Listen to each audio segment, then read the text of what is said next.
ज्ञानम जगत त्राणकारी अघारी उदारम भगत प्राण रूपम दया गुण पारम नमो सदे गुरुं ज्ञान दाता सुस्वामी नमामि नमामि नमामि नमामि। श्री सद्गुरु महाराज की जय। जिनके पावन चरणों से परम पवित्र ज्ञान की गंगा प्रवाहित होती रहती हैं, ऐसे संत सद्गुरु महर्षि महिपरमन जी महाराज के चरणों में कोटि से नमन। जिनके छत्र छाया में रह करके मुझे जीवन का मार्गदर्शन मिला, ऐसे संत सद्गुरु महर्षि संत महिपरमन जी महाराज के चरणों में कोटि से नमन। आदरणीय सम्माननीय साधक वृंद, सत्संग प्रेमी महान भाव, माता एवं बहनों, आज इस साधना शिविर का पंचम दिवस है। 5वां रोज व्यतीत हो रहा है। यह समय जो बीत रहा है फिर लौट करके आने वाला नहीं है। यदि बालापन बीत जाता है तो युवापन में आ जाते हैं, युवापन में आने के बाद फिर वृद्धापन में जाते हैं। युवापन को कितना भी आमंत्रित करिए वो आमंत्रण स्वीकार नहीं करेगा। वृद्धापन में आकर के युवापन को आमंत्रित करिए, जितना भी निहोरा करिएगा नहीं आ सकता है। और बूढ़ापन को कहिए कि आप नहीं आइए, बिना कहे आ जाता है, बिना बुलाए आता है। और युवापन को बुलाते हैं तो आता ही नहीं है। यह समय परिवर्तनशील है और शरीर भी परिवर्तनशील, बदलाव होते रहता है, परिवर्तन होते रहता है। संसार का नियम है। हम आज हैं, कल नहीं रहेंगे, कोई दूसरा आएगा, जो भी आएगा वो भी चला जाएगा, वो भी नहीं रहेगा। क्योंकि यह संसार ही आवागमन का क्षेत्र है। यहाँ जो आते हैं उनको जाना पड़ता है। आए हैं सो जाएंगे, राजा रंक फकीर, एक सिंहासन चढ़ी चले, एक बंधे जात जंजीर। एक सिंहासन पर चढ़ के जाता है, एक बंध करके जाता है। ऐसा क्यों? कहते हैं जो शुभ कर्म नहीं करते हैं, सत्संग नहीं करते हैं, ध्यान नहीं करते हैं, वो बंध करके जाते हैं। और जो अच्छे कर्म करते हैं, शुभ कर्म करते हैं, वो सिंहासन पर जाते हैं। एक बार कबीर साहब के पास वैकुंठ लोक से विमान आया। पार्षद कहता है कि महाराज, आपके लिए वैकुंठ लोक से ये विमान आया है, इस पर आप पधारिए और चलिए वैकुंठ लोक। कबीर साहब मना कर दिए, बोले मैं नहीं जाऊंगा। पार्षद को बड़ा आश्चर्य लगा कि वैकुंठ लोक तो ऐसे ही नहीं मिलता है। जन्म जन्म मुनि जतन कराही, जन्मों जन्म तक जब जतन करते हैं तब वैकुंठ लोक मिलता है। बहुत पुण्य प्रताप होता है तब उस लोक को प्राप्त करते हैं। और ये महात्मा के लिए भगवान विष्णु ने भेजा है और ये कहता हम नहीं जाएंगे। उन्होंने कहा कि आखिर आप क्यों नहीं जाना चाहते, क्या कारण है? कोई भी बच्चा जिसे आप खिलौना दे रहे हैं, वो बच्चा मना करता है ये नहीं लेंगे, दूसरा लेंगे। इसका मतलब है जो जिस कीमत की खिलौना आप दे रहे हैं उससे विशेष कीमत का उसको पता है, तभी वो मना करता है, नहीं तो वो तो झट से ले लेता है। कबीर साहब वैकुंठ लोक की उपेक्षा कर रहे हैं, नहीं जाएंगे। इसका मतलब है वैकुंठ लोक से भी विशेष लोक का पता है उनको, इसीलिए तो कहते हैं हम वहाँ नहीं जाएंगे। आखिर कबीर साहब क्यों मना करते हैं? पार्षद ने विशेष निवेदन किया तो कबीर साहब रोने भी लगे। कहते हैं राम बुलावा भेजिया, दिया कबीरा रोज, जो सुख साधु संग में सो वैकुंठ न हो। यही कारण है। कहते जो सुख साधु संग में है वो सुख वैकुंठ लोक में नहीं है, इसीलिए मैं वहां नहीं जाऊंगा। साधु संग में पारमार्थिक सुख मिलता है, आध्यात्मिक सुख मिलता है, आंतरिक सुख मिलता है। इसीलिए कहते हैं साधु संग में वैकुंठ लोक से भी विशेष सुख मिलता है। हम लोग रामचरितमानस के प्रसंग को सुन रहे थे, उसमें धर्म रथ की चर्चा हो रही थी। यह प्रसंग उस समय का है जब भगवान श्री राम रावण से युद्ध कर रहे थे। रावण सशस्त्र रथ पर सवार था और भगवान श्री राम पैदल थे। दोनों में युद्ध हो रहा था। विभीषण वहीं पर देख रहा था। विभीषण अधीर हो गया, घबरा गया। अरे रावण तो अस्त्र शस्त्र लेकर के लड़ रहा है, वो भी रथ पर सवार होकर के। जब चाहता है तब भाग जाता है, आ जाता है, तेजी से कहीं चला जाता है। और भगवान श्री राम पैदल कैसे भागेंगे, कितना भागेंगे? उन्होंने कहा कि भगवान आप तो पैदल हैं, बिना रथ के हैं, और आपके पैर में जूता तक नहीं है, और इस तरह से उस पर विजय कैसे प्राप्त कर पाइएगा? आपके पास तो सिर्फ धनुष बाण है, उनके पास तो बहुत शस्त्र है। भगवान श्री राम ने कहा कि विभीषण, यह जो युद्ध है यह साधारण युद्ध नहीं, यह धर्म युद्ध है। जो युद्ध मैं लड़ रहा हूं, राम और रावण की लड़ाई हो रही है, वो लड़ाई इस आंख से नहीं देखी जा सकती। वो आंतरिक लड़ाई है, अद्भुत लड़ाई है। भगवान श्री राम ने कहा, विभीषण सुनहु सखा कह कृपा निधाना, जय जय हो सो चंदन आना। हे कृपा निधान, भगवान श्री राम कह रहे हैं कि हे विभीषण, जिस रथ पर बैठ करके विजय प्राप्त किया जाता है वो रथ अलग ही है। रावण तो लकड़ी काट के रथ पर है, उनका रथ स्थूल है, और उनका जो रथ है वो ध्वस्त किया जा सकता है, तोड़ा जा सकता है उस रथ को। लेकिन मैं जिस रथ पर सवार हूँ और दृश्य है वो दिखाई नहीं देता है, उस रथ को कोई ध्वस्त नहीं कर सकता। रथ कैसा है? तो सौरज धीरज तहिरथ चाका, सत्यशील दृढ़ ध्वजा पताका, बल विवेक दम पर हित घोरे, क्षमा कृपा समता रजु जोरे। बुझिए तो ये कैसा रथ है? अद्भुत रथ है। सौरज धीरज, जो सूरता है, जो धीरता है, उस रथ का चक्का है। अब बुझिए, ये सौरज धीरज रथ का चक्का है, ये कोई क्या लकड़ी का चक्का है? मुझे भी सूरता और वीर, भगवान श्री राम के अंदर में सूरता थी, वीरता थी, धीरता थी, गंभीरता थी, तो इसका वो चक्का लगा हुआ है मेरे रथ में। रावण के रथ में वो चक्का नहीं था। रावण सूर नहीं था, वीर नहीं था, कायर था। धीरज नहीं था उनके अंदर में, अधीर हो जाता था, घबरा जाता था, उदंड था, तुरंत कोई निर्णय ले लेता था जिस निर्णय का अच्छा परिणाम नहीं होता है। वो कौन धीरज हुआ? धीरज उसे कहते हैं जिस धीरता में गंभीरता भी हो और निर्णय भी हो तो सार हो, उसको कहते हैं धीरज। धीरज क्या है? कहते हैं धीरज धर्म मित्र अरु नारी आपद काल परखें सह।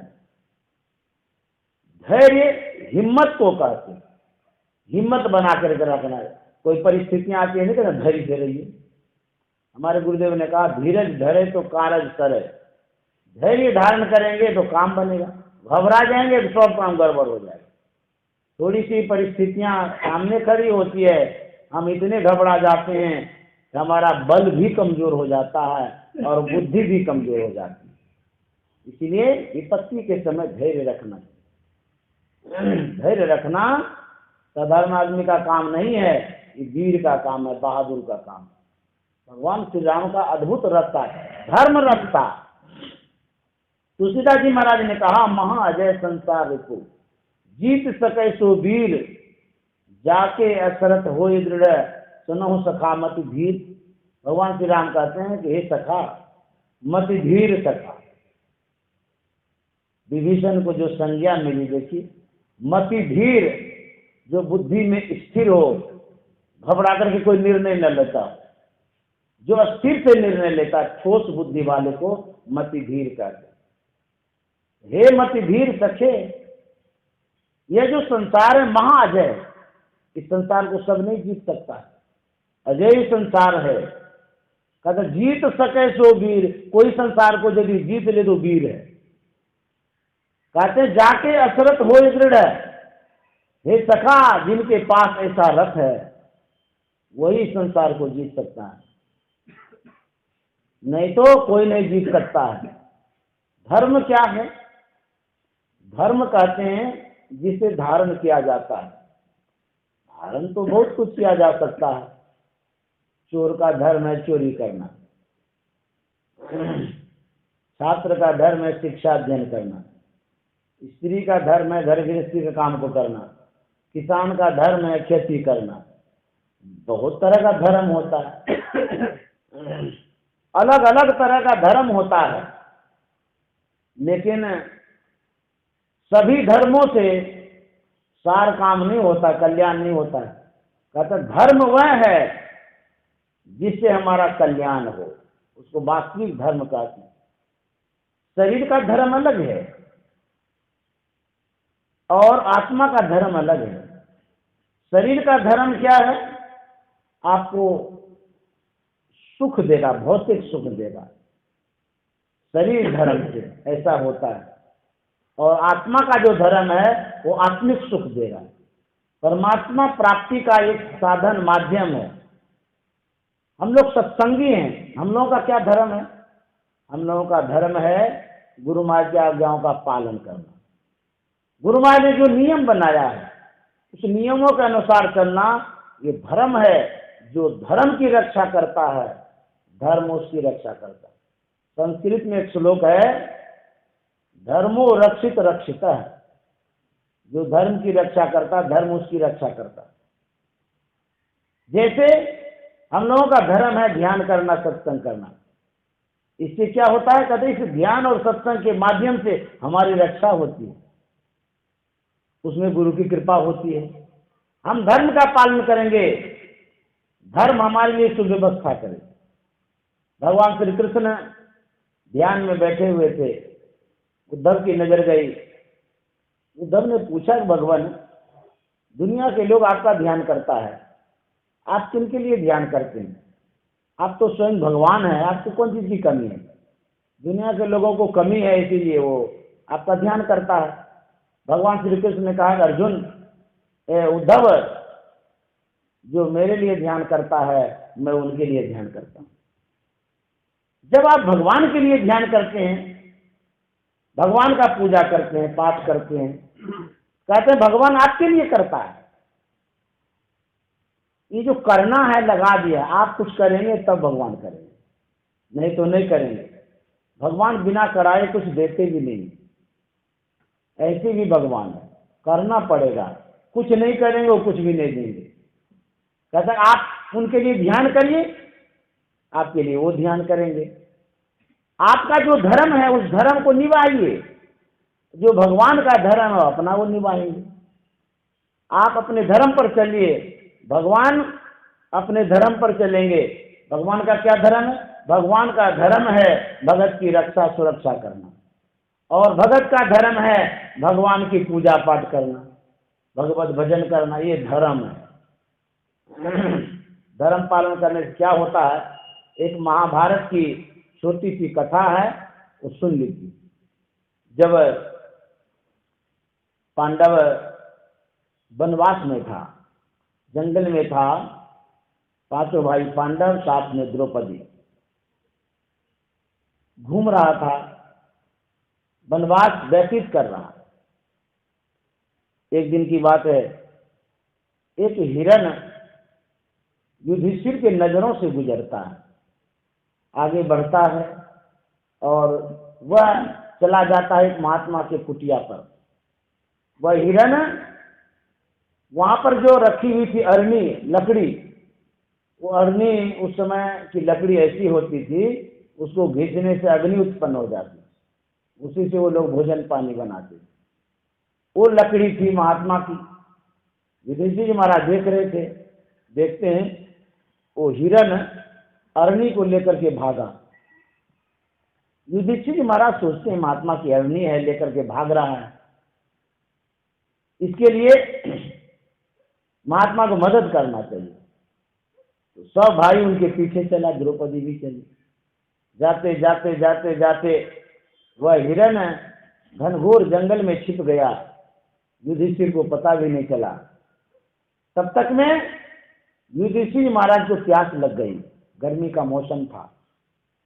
नकुल से कहता है कि देखो कहीं जलाशय है तो जल ले आओ। नकुल घाट पर चढ़ता है, दूर तक देखता है कहीं पक्षी उड़ रही। तो कहता है कि हाँ कहीं चिड़िया उड़ रही है, हो सकता है कि वहां पर जलाशय हो। बोले लाओ जल। नकुल जाता है जल लेने के लिए। जैसे ही किनारे पर गया, वहां एक वृक्ष था, उस वृक्ष पर यक्ष रहता था। यक्ष कहता कि ठहरो, बिना मेरे प्रश्नों का उत्तर दिए इस तालाब का जल नहीं लेना। यदि मेरी आज्ञा का अवज्ञा करोगे तो तुम जिंदा भी नहीं रह सकोगे, मर जाओगे, यही धराशायी हो जाएगी तुम्हारी। नकुल को लगा कि हमको कौन रोक सकता है, अभिमान था उनको। हमको कहता रुकने के लिए, हम क्यों रुकेंगे, कौन है नहीं है पता नहीं, क्योंकि बल था ना उसके पास। वो गया, तालाब में प्रवेश किया और जलपान करता है। जल लेकर के वो तालाब से ऊपर होता है, जैसे ही ऊपर हुआ धराशायी हो गया, गिर गया नकुल। नकुल को आने में देर हो गई। युधिष्ठिर जी महाराज ने सहदेव को भेजा। सहदेव आता है, देखता है नकुल धराशायी है। उनको भी कहा गया कि इस जल पर मेरा अधिकार है, बिना मेरे आदेश का जल लोगे तो इनकी जो दशा हुई है वही तुम्हारी भी होगी। सहदेव ने भी नहीं माना, चला गया जल लेने के लिए, जलपान किया, जल लेकर के ऊपर जैसे आता है वो भी धराशायी हो गया। उसके बाद युधिष्ठिर जी महाराज देखते हैं कि सहदेव को भी देर हो गई। वो भीम को भेजते हैं। भीम को तो 10,000 हाथी का बल था, उसको तो मद ही मद था। जैसे किनारे में आया, उन्हें भी कहा गया ठहरो, बिना मेरे आदेश का जल नहीं लेना इस जलाशय का, नहीं तो तुम्हारी भी ये हाल होगी जो इनकी हुई है। भीम तो और भी नहीं सुना, गया जल लिया, उसके बाद ऊपर हुआ, वो भी गिर गया। युधिष्ठिर महाराज देखते जो जाता ही रह जाता, क्या हो गया। अर्जुन को भेजा गया। अर्जुन तो कहना ही क्या है, वो गांडीवधारी, उसके पास धनुष बाण का अहंकार था, मैं बहुत बड़ा वीर हूं, योद्धा हूं। वह जाता है, वहां गया, उन्हें भी कहा गया कि बिना मेरे आदेश का जल नहीं लेना, लेकिन वो भी जल लेता है और वो भी धराशायी हो जाता है। अंततः युधिष्ठिर जी महाराज आते हैं। युधिष्ठिर जी महाराज जैसे ही वहां गए, देखते हैं सब के सब धराशायी हो गया। यक्ष कहता है कि सुनो, मैं कुछ प्रश्न करूंगा, उस प्रश्नों का उत्तर दे दोगे सही सही तब जल ले सकते हो, यदि सही सही उत्तर नहीं मिलेगा तो जल नहीं लेने दिया जाएगा, और बिना मेरे आदेश का जल लोगे जो इन सबों का हुआ है वही तुम्हारा भी हो जाएगा। युधिष्ठिर जी महाराज बड़े समझदार थे, वो सोचे कि कोई बात नहीं है, क्या पूछता है पहले देखते हैं। बोले कि पूछिए, यथासंभव मैं उत्तर दूंगा। यक्ष और युधिष्ठिर का संवाद महाभारत में बहुत है। उसमें एक बात कहा गया है, किम आश्चर्यम, इस दुनिया में सबसे बड़ा आश्चर्य क्या है। युधिष्ठिर जी महाराज ने कहा सबसे बड़ा आश्चर्य यही है, मैं देखता हूं दुनिया के लोगों को मर मर करके यम के घर को भर रहे हैं, जो जिंदा हैं वो अपने आप को अमर समझ रहे हैं, यही सबसे बड़ा आश्चर्य। बोले आपका उत्तर एकदम सही, एकदम सही उत्तर दिया आपने। जो मर जाता है वो तो मर ही गया बेचारा, जो जिंदा है वो अपने आप को अमर समझता है, हम मरेंगे ही नहीं। मन में ये बैठा रहता है हम मरेंगे ही नहीं। यदि मन में हो जाए हम मर जाएंगे तब तो सब सुधर जाएगा। हम पूजा करते हैं, पाठ करते हैं, शुभ कर्मों को करते हैं, अरे जी सिर्फ मौत को याद रखिएगा, उससे बढ़कर और कोई शुभ कर्म करना ही नहीं पड़ेगा। जिसको मौत अभी होगी वो कौन सा कर्म करेगा, कौन गलत काम करेगा? वो तो लगेगा अभी हम संसार चले जाएंगे। इसीलिए कदम मौत को याद रखिएगा, मैं संसार से चला जाऊंगा, यही बात याद करिए। यही सबसे बड़ा पुण्य होगा, धर्म होगा, सबसे बड़ा पूजा होगा। हम मौत को भूले हुए रहते हैं, इसीलिए गलत काम कर लेते हैं। युधिष्ठिर जी महाराज ने जो उत्तर दिया, यक्ष प्रत्यक्ष हो गया और उन्होंने कहा तुम्हारे उत्तरों से मैं प्रसन्न हूं। यदि तुम चाहो इसमें से किसी एक को जिलाना तो मैं जिला सकता हूं, बोलो मैं किसे जिलाऊं? यक्ष ने कहा। युधिष्ठिर जी महाराज ने कहा यदि आप जिलाना ही चाहते हैं तो नकुल को जिला दीजिए। यक्ष कहता है आपके पास महाभारत की लड़ाई होने वाली है, अभी आपको लड़ना है, इतने बड़े वीर योद्धा सब पड़े हुए हैं, अर्जुन है, भीम है, इसको क्यों नहीं जिलाना चाहते हैं? युधिष्ठिर जी महाराज ने कहा यदि आप जिलाना चाहते हैं इनको ही जिला दीजिए, नकुल को ही, और किसी को नहीं जिलाइए। उनको बड़ा आश्चर्य हुआ, ऐसा क्यों?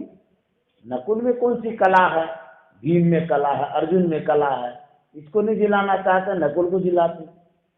युधिष्ठिर जी महाराज से पूछते हैं कि आखिर ऐसा क्यों आप कहते हैं, नकुल को ही जिलाइए। महाभारत की लड़ाई में आपको तो बड़े बड़े योद्धा की आवश्यकता होगी। युधिष्ठिर जी महाराज कहते हैं देखिए मैं दो माँ पुत्रों का पुत्र हूं, दो माँ का पुत्र हूं। मेरी जो माँ है मुझे देख करके प्रसन्न हो जाएगी, खुश हो जाएगी, और मेरी जो विमाता है माद्री, माद्री को यदि पुत्र दिखाई नहीं देगा, अपना पुत्र नहीं वो देखेगी, रोने लगेगी। मेरी कुंती माँ मुझे देख करके तो खुश हो जाएगी क्योंकि उनका पुत्र मैं हूं, और उनके पुत्रों को आपने मार दिया है, यदि वो जिंदा नहीं होता है तो मेरी विमाता रोने लगेगी। मेरा धर्म कहता है कि मेरी माँ दोनों खुश रहे, मैं इसीलिए नकुल को जिलाना चाहता हूं। मुझे महाभारत की लड़ाई जीतनी नहीं है, मुझे मेरी माँ का प्यार चाहिए, माँ का स्नेह चाहिए, माँ खुश रहे, इससे बढ़कर के महाभारत का विजय हमें नहीं चाहिए। वाह, कोई लोभ लालच नहीं है कि हम महाभारत जीतेंगे, बड़े राजा बन जाएंगे, कुछ नहीं। माँ को खुश करने के लिए वो कहता नकुल को जिला दीजिए। जैसे सुना वो जो यक्ष था धर्मराज के रूप में प्रस्तुत हो गया, बोला कि मैं ही वो हिरण था जो अरनी लेकर के भागा था, मैं तुम्हारी परीक्षा ले रहा था। युधिष्ठिर तुम वास्तव में धर्मात्मा हो, तुम धर्म के पालक हो, तुमने धर्म की रक्षा किया है। माँ को खुश करने के लिए कहा नकुल को जिला दीजिए, तुम्हारे अंदर में कोई लोभ लालच नहीं है, तुमने धर्म की रक्षा किया है, अतः मैं सभी भाइयों को जिला देता हूं। देखिए धर्म की रक्षा किया, धर्म ने रक्षा किया ना। यदि युधिष्ठिर के मन में लालच होता किसी एक को जिलाने का, भीम को अर्जुन को जिला देते, जिला तो देते, लेकिन इधर जितने भाई थे सब मरे रह जाते। युधिष्ठिर ने देखा कि नहीं, मुझे महाभारत की लड़ाई लड़नी पड़ेगी, लेकिन हार जाए तो हार जाए, लेकिन मैं धर्म पर आंच नहीं आने दूंगा।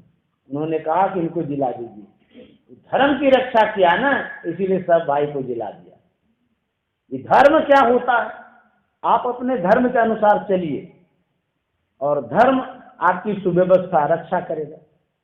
हम लोगों का धर्म है गुरु महाराज की आज्ञाओं का पालन करना, गुरु महाराज ने जैसा कहा उसके अनुसार चलना, ये धर्म है। और हमारा धर्म है ईश्वर को प्राप्त करना। ईश्वर की प्राप्ति कैसे होगी? जिस माध्यम से होगी, जिस मार्ग पर चल करके होगा, वही मार्ग हमारा धर्म है, वही रास्ता हमारा धर्म है, वही काम हमारा धर्म है। हम बहुत तरह का कार्य करते हैं, समझते हैं कि यही हमारा काम है, लेकिन नहीं, वो आपका काम नहीं है। हम शरीर हैं, ऐसा मुझे विश्वास दिलाया गया है, लेकिन हम शरीर नहीं है, हम जीवात्मा हैं। संत महात्मा कहते हैं आप शरीर नहीं है। आपसे पूछा जाए आप हाथ हैं, नहीं, हम हाथ कैसे हो सकते, ये हमारा हाथ है। आपसे पूछा जाए यहाँ आकर के भी यदि आप लोग अपने घर की कहानी सुनाएंगे, फिर यहाँ क्या लेकर के जाएंगे? यहाँ से इतना वक्त आप दे रहे हैं, यहाँ आकर के गप करेंगे तो घर घर की कहानी तो घर में ही होती रहती है। अरे यहाँ तो कम से कम अपने जीवन की कहानी सुनिए, आत्म कल्याण की कहानी सुनिए, ध्यान से सुनिए। भगवान श्री राम ने कहा सबरी माता से, सावधान सुन धरु मन माही। शरीर से आप कहीं रहते हैं कोई फर्क नहीं पड़ता है, आप शरीर से यहाँ हैं, लेकिन मन कहाँ है इस पर डिपेंड करता है। यदि आपका मन यहाँ नहीं है, यहाँ रहते हुए भी आपको लाभ नहीं मिल सकता। शरीर को आप धर्म स्थल पर रखे हैं, कोई फर्क नहीं पड़ता है। मन कहाँ रखे हैं इसमें डिपेंड करता है। आप घर में रहिए, घर से ही भगवत चिंतन करिए, उसमें आपको लाभ मिलेगा। दो मित्र था, वो कहीं यात्रा में था, कहीं जा रहा था, एकाएक आंधी आ गई, दोनों मित्र बिखर गए। एक वेश्यालय की तरफ गया और एक सत्संगालय की तरफ गया। तो दोनों को दोनों देख लिए किधर कौन गए। जो वेश्यालय की तरफ गया, उनके मन में होता है कि हमारा मित्र तो देवालय की तरफ गया है, वो कितने अच्छे पुण्य स्थल पर गए, धर्म स्थल पर गए हैं, बहुत अच्छा काम करते होंगे, और हम कहाँ यहाँ अधर्म स्थल पर आ गए, वेश्यालय में आ गया। इनका ख्याल देवालय में चला गया। जो देवालय में थे वो सोचते हैं कि हमारे मित्र तो वेश्यालय में गए हैं, उन्हें बहुत आनंद आता होगा, मनोरंजन करता होगा, उनका ख्याल इधर आ गया।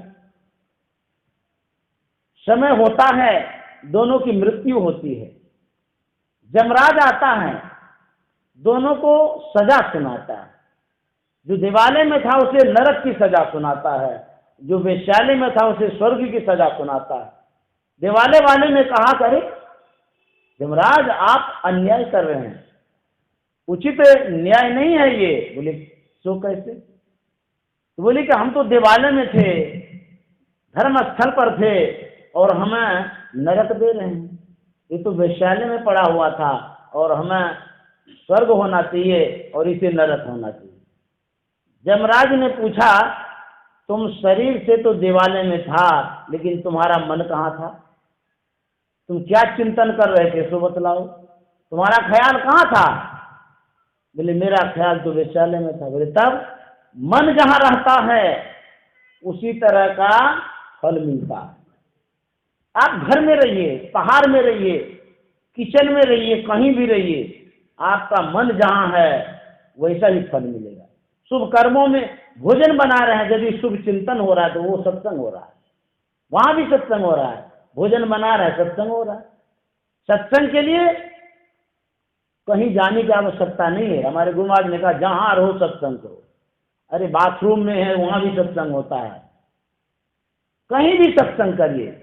बहुत ऐसे आदमी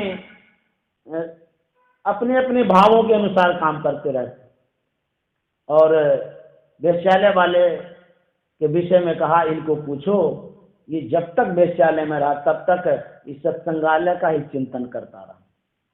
इनका वो शुभ बन गया, तुम्हारे गलत चिंतन के कारण अशुभ बन गया, इसलिए तुमको नरक दे रहा हूं।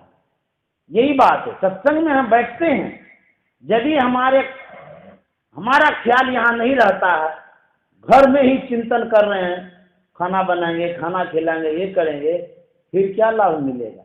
यहाँ रहिए, मन से रहिए, तन से नहीं।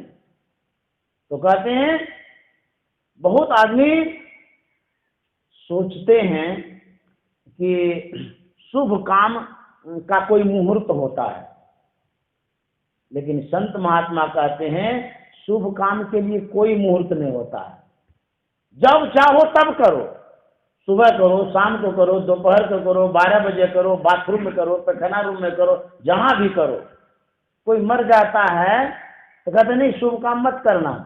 वाह, अरे उस समय ही तो शुभ काम करना चाहिए। मर गया तो उसको शुभ काम करेंगे, शुद्धि होगी। उसी समय हमारे पंडित लोग मना करते हैं। दीक्षा लेने की इच्छा हुई किन्हीं की, और ऐसा कोई कारण हो गया तो कहा कि इस अवस्था में दीक्षा ही नहीं लिया जाता है। वाह, और दूसरे दिन मर गए तो गए काम से, दीक्षा भी नहीं लिए, वो संस्कार भी नहीं हुआ, अब कुछ नहीं हो पाया, गए संसार। हम तो कहते हैं शरीर शुद्धि के लिए जल से स्नान करते हैं ना, उससे शरीर शुद्ध होता है। और जो सत्संग करते हैं, ध्यान करते हैं, इससे हमारा अंतःकरण शुद्ध होता है। ये तो शुद्धिकरण का एक प्रक्रिया है। आप अशुद्ध हैं तो कोई बात नहीं है, ये करेंगे तो शुद्ध हो जाएंगे, शुद्ध के लिए तो करते हैं। लेकिन हम लोगों की मानसिकता जो धारणा है वो ऐसी घर कर जाती है कि कोई मर गया तो शुभ नहीं करो, और कोई बात हो गई तो शुभ कर्म नहीं करो। शुभ कर्म करने के लिए रोका जाता है, मना किया जाता है। और लेकिन जो अशुभ कर्म है उसके लिए 24 घंटा करो। घर का उद्घाटन करना है तो पंडित जी मुहूर्त निकालेंगे, इस समय नहीं करिए, ऐसा हो जाएगा वैसा हो जाएगा। उसके लिए पत्रा में लिखा हुआ इस समय घर का मुहूर्त करो। विवाह करना है तो उसके लिए पत्रा में लिखा इस समय विवाह करो। जितना भी यज्ञ है उसके लिए मुहूर्त निकाला जाता है। अरे शुभ कर्मों के लिए मुहूर्त निकाला जाता है, आप शुभ कर्मों को करने से रोकते हैं। और जो व्यभिचार है उसके लिए कोई मुहूर्त नहीं, कोई पुराणों में नहीं है कि इस समय व्यभिचार नहीं करना चाहिए, इस समय करना चाहिए। कहीं मना किया जाता है। गला घोटना है तो 24 घंटा में कभी घोट लो, इसके लिए कोई पत्रा में लिखा हुआ नहीं है कि इस समय गला नहीं घोटना चाहिए। कहीं लिखा हुआ है? गलत करना है तो चोरी करो, डकैती करो, व्यभिचार करो, हिंसा करो, कोई रोक टोक नहीं है। और सत्संग करो, ध्यान करो, उद्घाटन करो, विवाह करो, उसके लिए ठहर जाओ, रुक जाओ, पंडित जी जब कहेंगे तब शुरू करना। वाह, विचित्र बात है। अरे मंगल मूर्ति सदगुरु मिलवे सर्वाधार, मंगल में मंगल करण बिनवो बारंबार। मंगल काम करना हो तो किसी भी समय शुरू कर दीजिए, और जल्दी शुरू करिए। मुहूर्त नहीं खोजना है, मुहूर्ते मुहूर्त है। जिस समय मंगल काम, शुभ काम हो 12 बजे रात में भी करिए। शरीर अशुद्ध है तो और बढ़िया से करिए, समझ गए? उस समय ही तो करना चाहिए। अरे शुद्ध शरीर में तो करते ही हैं, अशुद्ध है तो करिए, शुद्ध हो जाएगा, उसमें क्या है। जब सीता और भगवान श्री राम का विवाह होने वाला था तो उस समय राजा जनक और राजा दशरथ दोनों ने आपस में विचार किया कि इस राजकुमार राजकुमारी का विवाह होने वाला है तो कोई अच्छा मुहूर्त निकलवाइए। राजा दशरथ ने इनसे कहा, जनक से, राजा जनक ने कहा कि आप ही निकाल लीजिए, आपको जैसा उचित लगे, जिनसे मुहूर्त निकलवाना हो निकलवाइए। जनक तो विदेह थे, आत्मज्ञानी थे। तो राजा जनक ने कहा कि जिनसे भी निकलवाना, जो भी मुहूर्त निकलवाना उसी में निकलवा ली। राजा दशरथ ने कहा कि मेरे यहाँ एक पंडित है, महापंडित है, सबसे बड़ा पंडित है, वशिष्ठ मुनि, उन्हीं से निकलवा लेते। निकलवा लीजिए, हमको क्या फर्क पड़ता। तो वशिष्ठ मुनि को बुलाया गया, उनसे कहा गया, मुनि जी ये देवकोटि के वर वधू हैं। अब बुझिए, जब देवकोटि के वर वधू हैं उनके लिए अच्छा मुहूर्त और बुरा मुहूर्त क्या होता है। दुनिया के लोग उनके पास जाते हैं प्रार्थना करने के लिए, हमारा बुरा भला कर दीजिए, और उस भगवान के लिए भला बुरा सोच रहे हैं हम लोग, उनका भला हो हम सोच रहे हैं, ये तो मूर्खता है। अरे जब भगवान है वो, उनको बुरा होगा तो अपने ठीक कर लेंगे। जब स्वयं डॉक्टर हैं और उनके लिए आप जाते हैं बताने के लिए ऐसा कर लीजिए वैसा कर लीजिए, कौन डॉक्टर है? भगवान के लिए आप मुहूर्त खोजते हैं। भगवान के पास हम लोग जाते हैं हमारा मुहूर्त ठीक हो जाए, हमारा जीवन ठीक हो जाए, भाग्य ठीक हो जाए, भगवान से प्रार्थना करते हैं। और ये लोग भगवान के लिए मुहूर्त निकालने चले, कहते हैं कि मुहूर्त निकालिए। कहा गया ऐसे नहीं निकालिएगा, बढ़िया से पतरा देखिएगा और एक पतरा से नहीं होगा तो 1000 गो ले आइएगा, शोध करके निकालिए। ऐसे नहीं कि बस ऐसे निकाल दिए। जानते हैं पंडित जी सब क्या करते हैं, जैसा जजमान देखते हैं उस तरह का मुहूर्त निकालते हैं। हाँ, जब जब देखते हैं मोटा मोटा जजमान है तो बढ़िया बढ़िया मुहूर्त निकालेंगे। मैं कलकत्ता जाता हूँ बराबर दीपावली में, वहाँ भी हमारे भगत हैं, उनके यहाँ मैं भी जाता था और उनके यहाँ पंडित जी भी आते थे। तो मैं तो स्तुति विनती ध्यान करता था उनके ऑफिस में जा करके।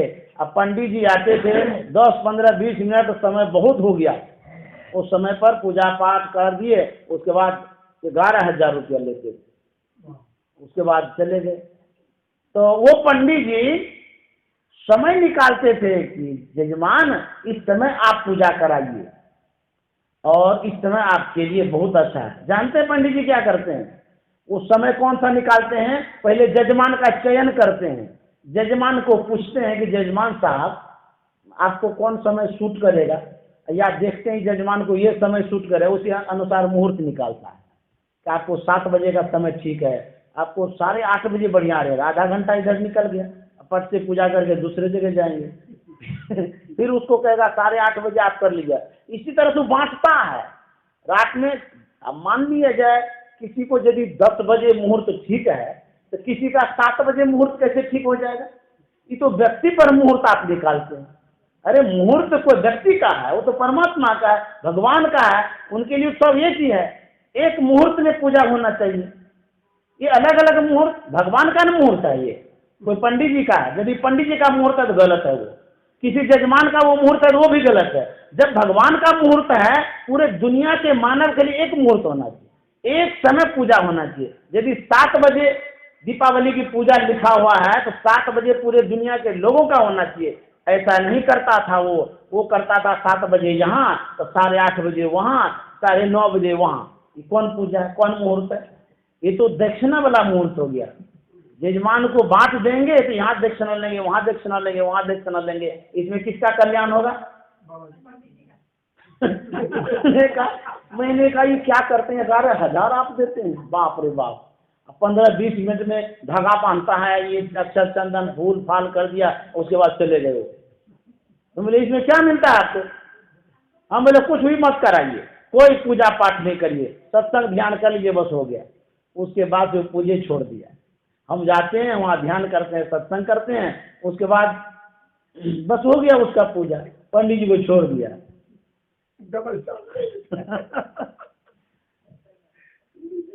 तो कहते हैं जब वशिष्ठ मुनि से कहा गया शोध करके निकालिए,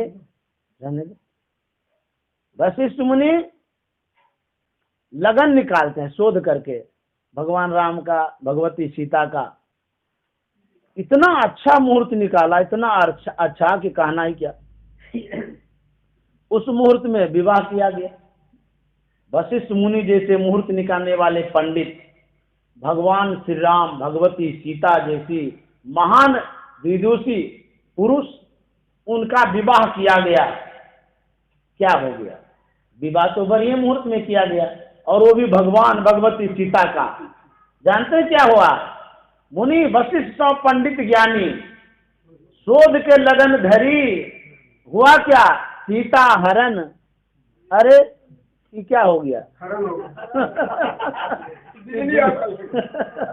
कहते हैं सीता हरण मरण दशरथ को, वन में विपत्ति पड़ी, कर्म गति चारे तो नाही करी। ये क्या विचित्र बात हो गई? उतना बढ़िया मुहूर्त में शादी विवाह हुआ, कुछ ही समय बीता होगा और सीता घर से बेघर हो गई। उसको तो दुख नहीं आना चाहिए था, इतना बढ़िया मुहूर्त में शादी किए हैं। तो जानते हैं ये सब जो मुहूर्त है, ये सब मुहूर्त अपने मन का उपज है, व्यक्ति का उपज है। मुहूर्त तो उसे कहते हैं जिस ओर आप जा रहे हैं वो जाने योग्य रास्ता है कि नहीं, वो समय जाने योग्य है कि नहीं है। इस जीवात्मा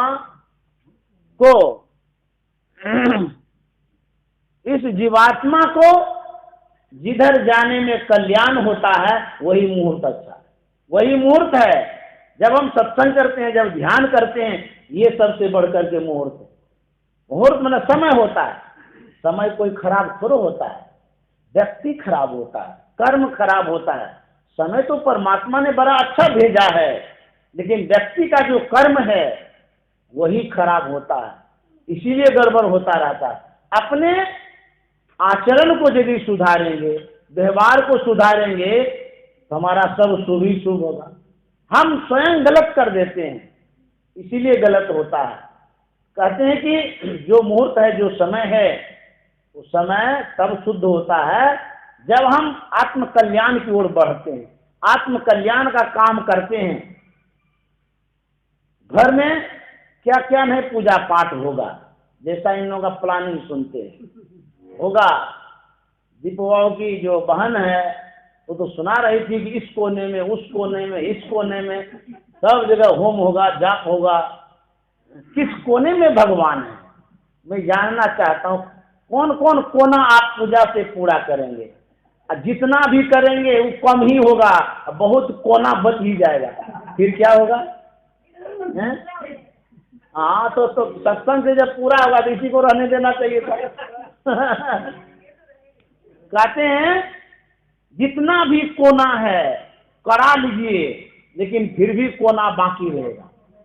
समझ गए? जितना भी शुद्ध कराना हो वो शुद्ध हो ही नहीं सकता है।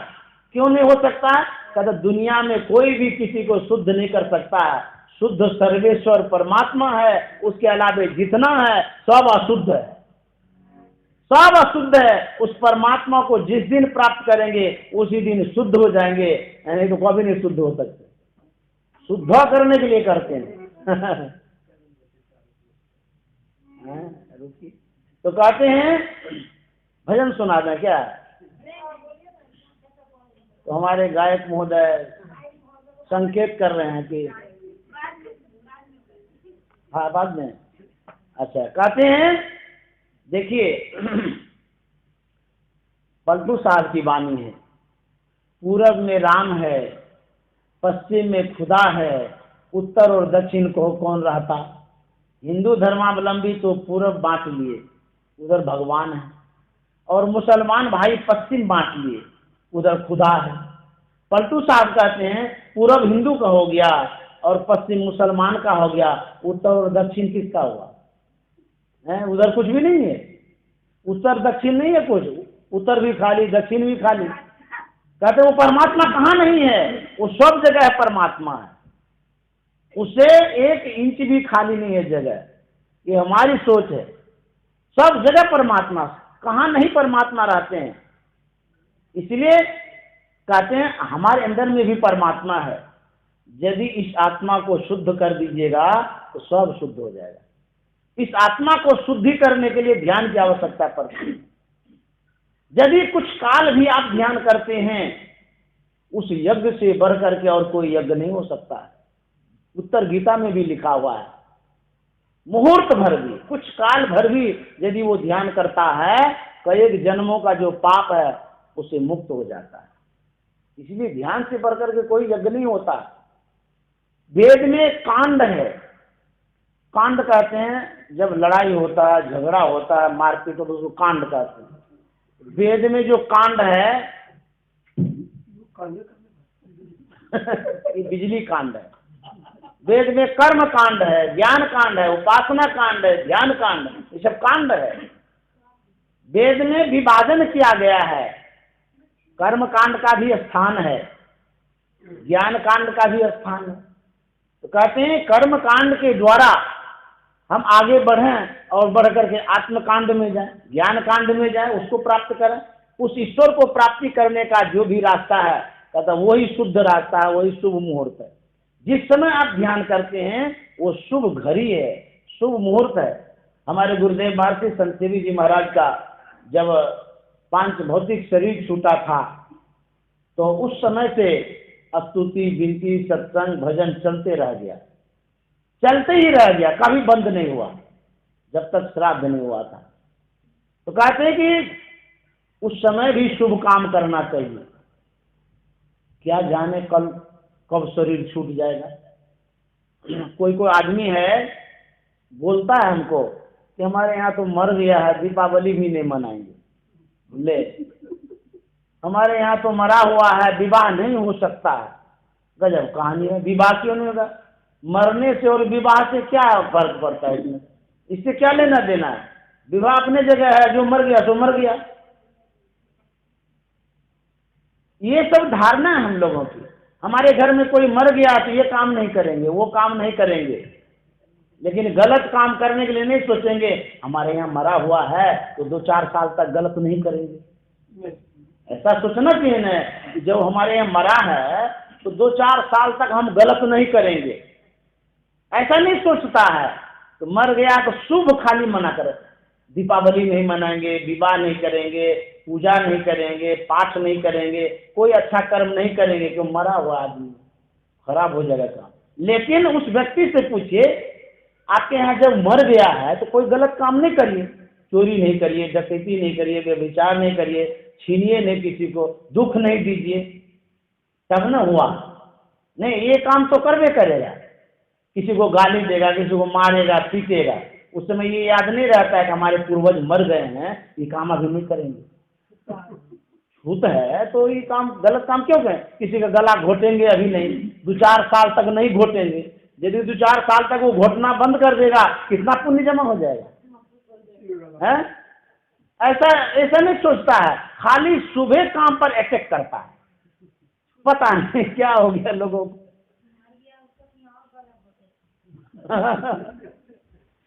एक बार कबीर साहब काशी गए। काशी में काशी वासी पर जब नजर डाले देखते हैं, वो लोग एक तो घर बना दिया है गंगा जी के किनारे में। पूछा गया क्यों घर बनाया? बोले कि यहाँ इसलिए घर बनाए हैं कि जब मरेंगे ना, इसी घर में आकर के रहेंगे। यहाँ घर बनाते हैं, यहीं रहेंगे, यहाँ कैसे रहेंगे? बोले सूक्ष्म रूप से रहेंगे, इसीलिए जो पैसे वाले हैं वहाँ एक तो घर बनाते हैं, क्योंकि मुक्ति होती है वहाँ। बड़े बड़े आदमी सब बना बना करके रखते हैं, या लोगों को भी दे देते हैं, मरने के समय तुम वहीं जाके मर जाना। तो वीर साहब सोचते हैं ये क्या बात है, ये काशी में आकर के मरेंगे तो मुक्ति होगी, जो बेचारा काशी नहीं पहुंच पाता है अब उनका क्या हाल होगा? तब तो वो मुक्त नहीं हो सकते। मान लिया जाए भारत के लोग जो हैं, जो भारत के लोग हैं वो तो काशी पहुंच जाएंगे, वो भी कौन समर्थवान, जिनके पास पैसा है, पूंजी है, शरीर बढ़िया है, वो पहुंचेंगे काशी। जो बेचारे के पास पैसा नहीं है, गरीब है, दिनहीन है, स्वास्थ्य भी खराब है, वो तो काशी पहुंच नहीं सकेंगे, वो तो वहीं मर जाएंगे, कोई हॉस्पिटल में मर जाएंगे, फिर उनका क्या हाल होगा? तब तो जीवन मुक्त नहीं हो सकते हैं। फिर कैसे होगा? कबीर साहब देखते हैं लोगों की जो धारणा है, ये जो मानसिकता बन गई है काशी में ही मुक्ति मिलती है, मैं ये दिखा देना चाहता हूँ मैं काशी में मरूंगा ही नहीं, देखते हैं हमारी मुक्ति होती है नहीं होती है। कबीर साहब ने कहा कि मैं यहाँ मरूंगा ही नहीं।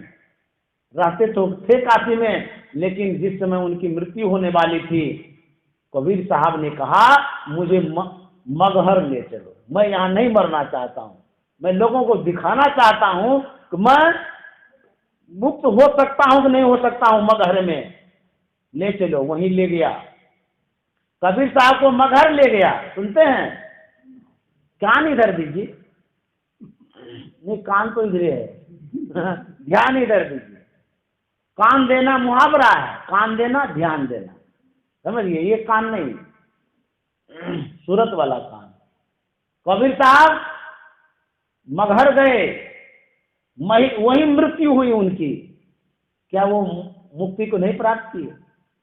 कबीर साहब ने कहा जो काशी तन तजे कबीरा, तो रामाय कौन नहीं हो रहा रे? यदि काशी में ही मरने से मुक्ति होती है, कि भजन सत्संग पूजा पाठ करने की क्या आवश्यकता है? ये राम का नहीं हो रहा, काहे के लिए करेंगे? इतना भगवान का पूजा पाठ, मंदिरों में जाओ, तीर्थों में जाओ, धामों में जाओ, सब बेकार है। काशी चले जाएंगे मुक्ति हो जाएगी। तो जो काशी तन तजे कबीरा, तो राम ही कौन नहीं हो रहा रे? राम का काहे नहीं हो रहा करेंगे? कैसी सोच हम लोगों की है देखी। कहते हैं जो ध्यान करते हैं, जिसे ज्ञान हो जाता है वो कहीं भी मरेंगे, कोई फर्क नहीं पड़ता है। चाहे आकाश में मरे, पाताल में मरेगे, पहाड़ पर मरेगे, बिच्छू डंक कर ले, सांप काट ले उसको, जैसे भी वो मरे, किसी भी तरह वो मरते हैं, वो मुक्त ही मुक्त हैं। उत्तरायण में मरेगे, दक्षिणायन में मरेगे, जैसे भी मरे, समझ गए, उसके लिए कोई फर्क नहीं पड़ता है। इसीलिए हम लोगों की जो सोच है, जो धारणा है, संत की जो सोच है, धारणा डिफरेंट। संत महात्मा कहते हैं ध्यान करो, ध्यान जब करेंगे एक आत्म कल्याण होगा। तो ध्यान की आवश्यकता है, इसी को असली धर्म कहते हैं। इस धर्म का हम पालन करेंगे, हमारा कल्याण होगा। श्री सद्गुरु महाराज की जय।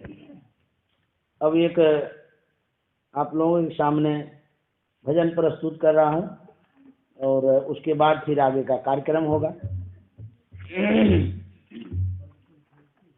बता रहे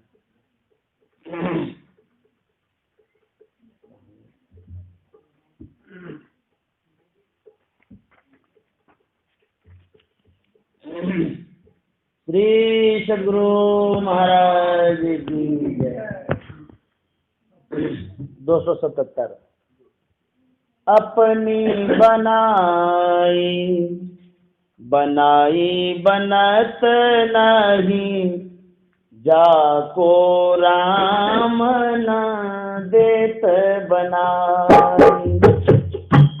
अपनी बनाई बनाई बनत नहीं, जाको राम न देत बनाई। अपनी बनाई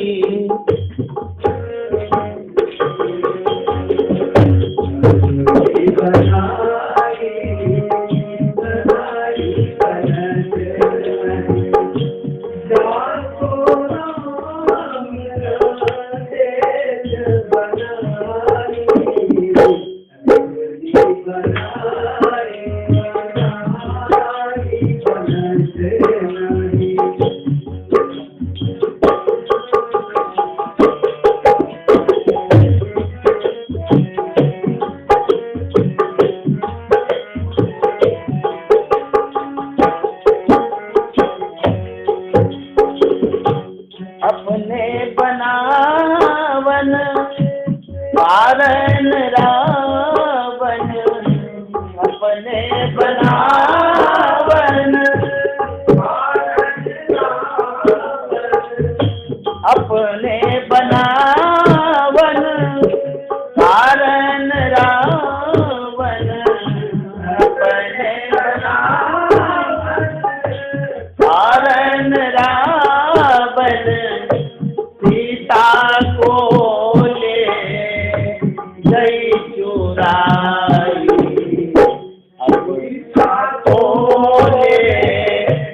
गई चुराई, अपनी बनाई बनाई बनत नहीं, जाको राम नाम, जाको राम नाम देत बनाई।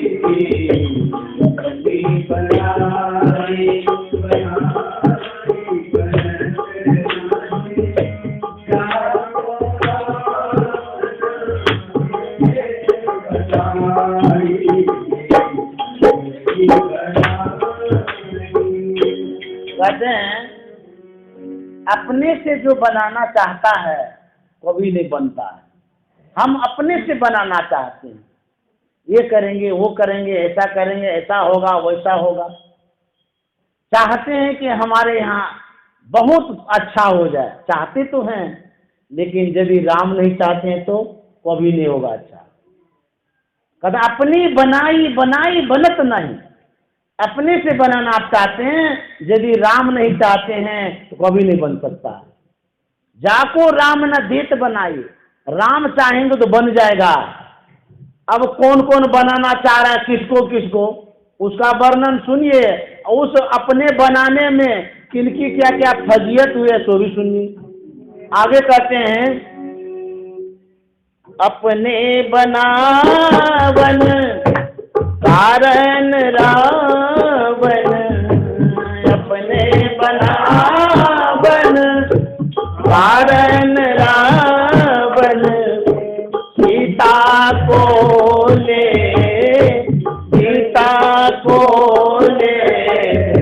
गई चुराई, अपने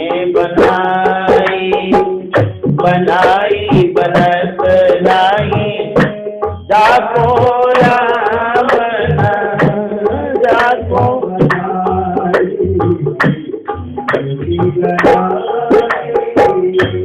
आप मरे मरी गए सकल कुल, आप मरे मरी गए सकल कुल, राज विभीषण पाई, अपनी राज विभीषण पाई, अपनी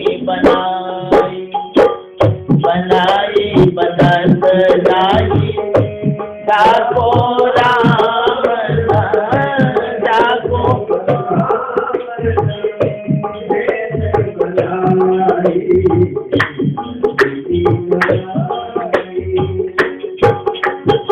जब रावण सोचा कितनी सुंदर स्त्री है, इसको अपना बना लेंगे तो बहुत अच्छा होगा। कहते हैं सीता को अपना बना लेंगे तो मुझे बहुत अच्छा होगा, खुशी भी होगी, और इतनी सुंदर स्त्री जे अपना हो जाए तो कहना ही क्या है। रावण अपना बनाना चाहता था सीता को, लेकिन भगवान तो नहीं चाहते, भगवान नहीं चाहते थे कि सीता रावण का हो। तो हुआ क्या, अपने मन से जो रावण सीता को बनाना चाहा अपना, क्या दुर्दशा हुई। कहते हैं आप मर गए सकल कुल, उस सीता को अपना बनाने में दुर्दशा क्या हुई, अपने भी मरे, जो अपना उसका परिजन था सो भी मरा, राज भी गया, सब कुछ गया। और विभीषण भगवान श्री राम के शरण में गए, सब कुछ छोड़ करके गए, श्रद्धा से गए, विश्वास से गए, भाव से गए, भक्ति से गए। जैसे ही गए उनके गुप्तचर ने कहा कि भगवान ये रावण का भाई आ रहा है, विभीषण, हो न हो अटैक करेगा, सावधान हो जाइए। बोले नहीं कोई बात नहीं, भगवान तो जान गए कौन है। बोले वो कुछ नहीं करेगा। बोले भगवान वो गुप्तचर के रूप में आया होगा पता लगाने के लिए। बोले कोई बात नहीं, सौ सम्मान लाओ। विभीषण को लाया गया, भगवान श्री राम के सामने विभीषण जैसे ही प्रस्तुत हुए, भगवान श्री राम ने कहा, क्या कहा जानते हैं? भगवान श्री राम ने कहा, कहु लंकेश कुशल परिवारा। लंकेश तो रावण था, इनको तुरंत उपाधि दे दिया। जो भगवान के शरण में पहुंचते हैं, जो भगवान के करीब पहुंचते हैं, उसे तुरंत राजा बना दिया जाता है। कहु लंकेश कुशल परिवारा। हे लंकेश, क्या समाचार है, परिवार कैसे हैं? देखिए, जबकि दुश्मन का भाई था, उसे युद्ध करने के लिए आए हैं, और उनको क्या कहते हैं, लंकेश। विभीषण को आश्चर्य लगा कि भगवान तो सब कुछ जानते हैं, फिर भी हमको लंकेश क्यों कहते हैं? लंकेश तो रावण है, हमको क्यों बोल दिए? लेकिन भगवान कह दिए, जब तुम मेरे शरण में आ गए हो, अब वो दुष्ट रावण उस राज्य का राजा नहीं बन सकता है। तुम मेरे शरण में आए हो, इसीलिए मैं तुम्हें वो लंका सुपुर्द कर रहा भी है। रावण को लड़ना बाकी है, सब कुछ करना बाकी है। भगवान तो जान ही रहे हैं रावण पराजित होगा। अब ये से इसको लंकेश कह देते हैं। जो जीव भगवान के करीब पहुंचता है और उसे क्या नहीं मिल जाता, पूरा राज्य दे दिया जाता है। भगवान श्री राम ने विभीषण को बनाया है और रावण ने सीता को बनाने का प्रयास किया है। वो अपने से बना रहा था, भगवान श्री राम विभीषण को बना रहे थे। भगवान जिसको बनाते हैं वो बन जाता है, जो अपने बनने का प्रयास करता है वो बिगड़ जाता है। वही रावण का हाल हुआ। आगे कहते हैं, अपने बनावन कारण कौरव, अपने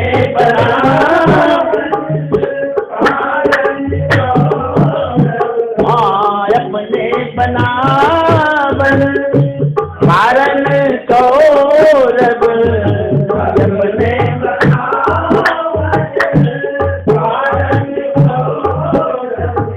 द्रौपदी की रचनाई, अपने द्रौपदी की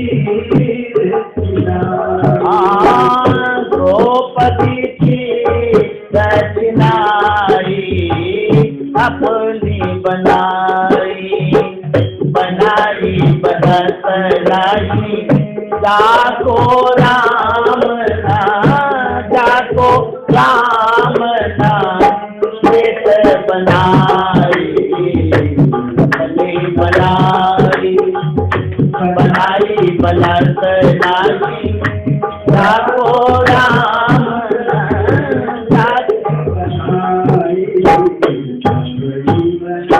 कहते हैं अपने बनावन कारण कौरव। कौरव दुष्ट था, आतताई था, जबरदस्ती द्रौपदी को अपना बनाना चाह रहा था।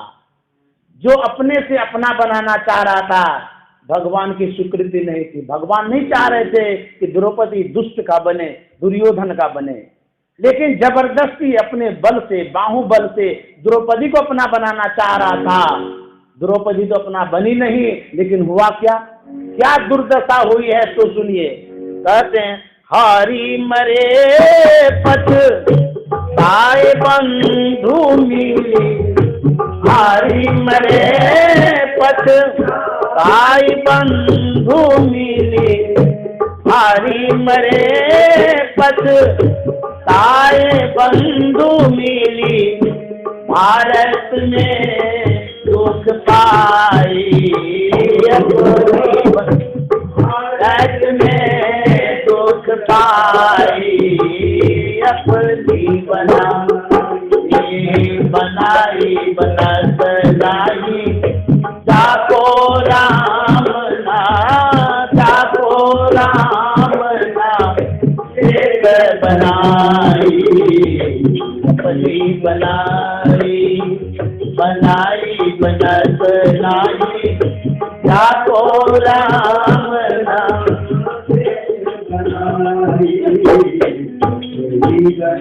अपना अकल लगाते हैं, होशियारी दिखाते, अपने से बनाना चाहते हैं, लेकिन जब तक भगवान की इच्छा नहीं होगी आप बना भी लेंगे तो बनेगा नहीं।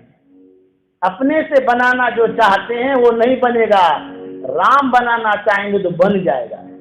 कहते हैं कि द्रौपदी को अपना बनाना चाह रहे थे, चीर हरण किया, क्या क्या नहीं किया, लेकिन दुर्दशा क्या हो गई, हारी मरे, पछताए बंधु मिले, हार गया, मरण भी हुआ, सब भाई बंधु पछता गया, ये मैंने क्या किया, अरे द्रौपदी का हरण किया, बेइज्जत किया, अपनी ही तो बेइज्जती हुई, अपने घर परिवार की तो बहुत ही बेइज्जती भी, इज्जत भी गया, पछताया भी, द्रौपदी बनी भी नहीं। कहते ये दुर्दशा हुई, भारत में दुख पाई, उसको कितना दुख हुआ दुर्योधन को, इसलिए अपना बनाने से बनेगा नहीं। आगे क्या कहते हैं, अपने बनावन कारण दानव, अपने बनावन, अपने बनावन कारण दानव, अपने बना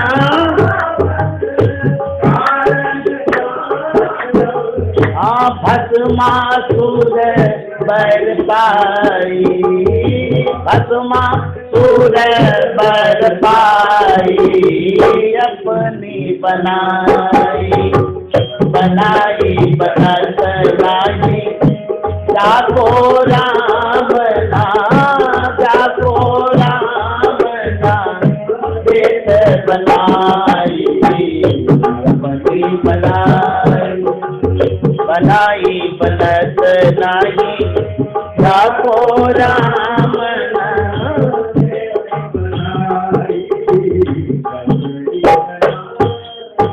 कहते हैं भस्मासुर भगवान शंकर के पास पहुंचे और भगवान शंकर भोले बाबा थे, बड़े प्रसन्न हो जाते थे। जल्दी भस्मासुर की भक्ति पर वो प्रसन्न हो गए।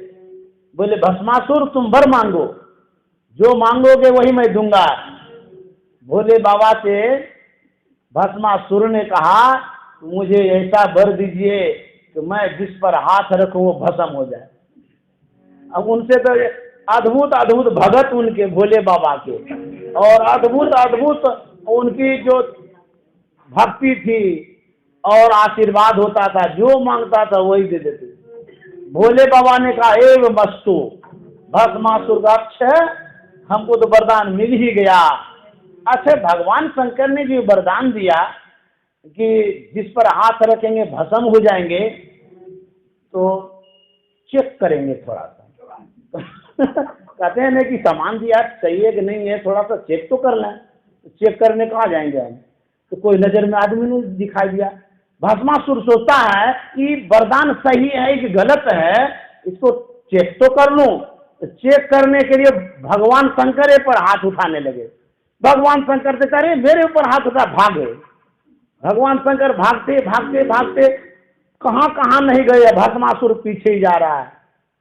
भस्मासुर छोड़ ही नहीं रहा पीछे। उसके बाद विश्व मोहिनी माया रूप में आती है भगवान शंकर को रक्षा करने के लिए।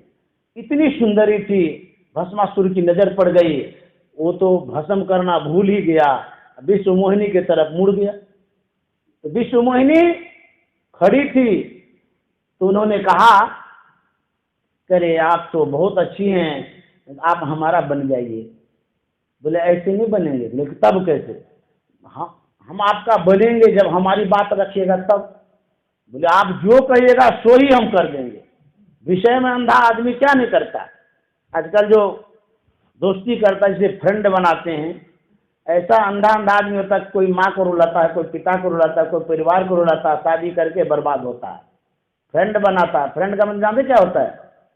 कोई नहीं जानता है, हम जानते हैं फ्रेंड का मतलब क्या होता है। फ्रेंड का मतलब फिरारी, समझ गए? फ्रेंड मतलब फिरारी, फ्रेंड का मतलब ठगी, फ्रेंड का मतलब छलिया, धोखेबाज, बेईमान, ठगने वाला, इसको फ्रेंड कहते हैं।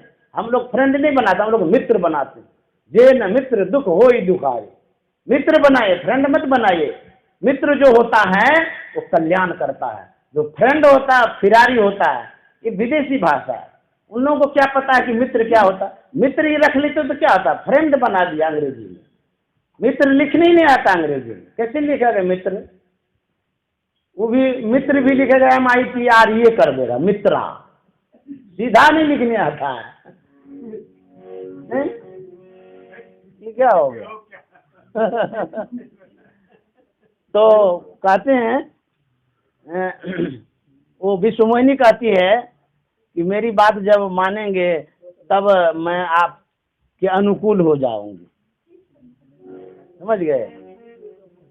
तो इसको खत्म कर देंगे, अब जनरेटर चल जाएगा। कहते हैं अंधकार में बोलने में नहीं बनता है। हाँ, श्री सद्गुरु महाराज की जय। विश्व मोहिनी कहती मेरी बात जब मानेंगे तब आपकी बात को मानेंगे। बोले अभी तुम जो भी कहोगी सब मानने के लिए हम तैयार हैं। बोले कि ऐसा करो, तुम हमको एक नाच दिखाओ। क्या नाच बोलते हो उसको? है दूसरा नाच का नाम, हाँ बोलते हैं कि तुम हमको नाच दिखा दोगे, कमर पर हाथ रख करके, माथे पर हाथ रख के, तब तुम्हारा हो जाएंगे। वो तो मूर्ख था, विषय में अंधा था, वो कमर पर हाथ रखा और दूसरा हाथ जैसे ही माथे पर रखा तुरंत भस्म हो गया। वो भस्मासुर देखिए उसको अपना बनाना चाह रहे थे, अपना बना ही नहीं, अपने ही खत्म हो गए। वही कहते हैं अपने बना बन कारण दानव अपने कारण दानव भस्मासुर पर पाई अपनी बनाई बनत लाई जाको राम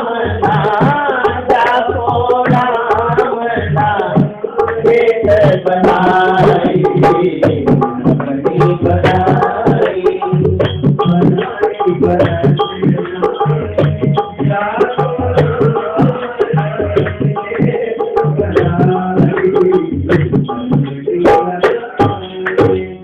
परिणाम क्या होता है? कहते हैं जरी गए माथ हाथ निज छुअत, जरी गए हाथ निज छुअत, जरी गए हाथ निज छुअत, महादेव सुख पाई अपनी बनाई बनत लाई जाको राम एक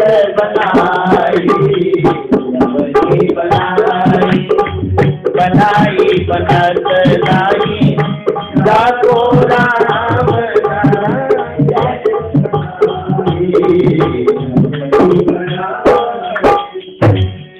अंत में कहते हैं अपने बनावन कारण के थे, अपने बनावन कारण के थे, कोटिन कियो उपाय, कोटिन कियो उपाय अपनी बनाई बनत लाई जाको राम एक बनाई अपनी बनाई जाको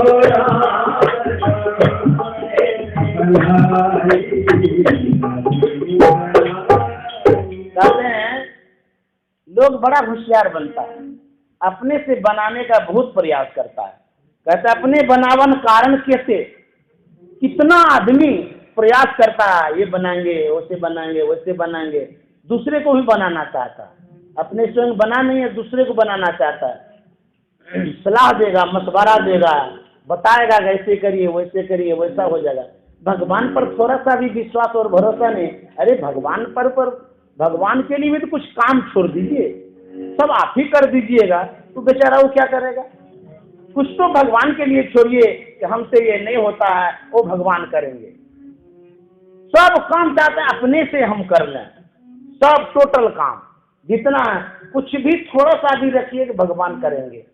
नहीं, होशियार बनते हैं।